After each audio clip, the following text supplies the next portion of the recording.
Christian story is the most probable story, the most believable story to explain the world.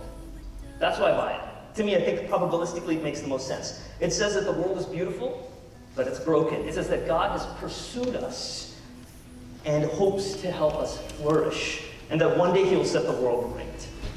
Now, let me be really careful. I don't believe in the Christian story because it's emotionally satisfying. See, the reason I have faith in quantum mechanics, one of the most beautiful theories in the world, the reason I have faith in quantum mechanics, the belief that there are invisible forces and particles, is not because it emotionally makes me happy, it's because it best explains the physical world. And the reason I have faith and trust in the Christian story, in its theory, is because I think it best explains the physical and the bigger world. You see, we're dealing with harder things, beauty, justice, and relationships.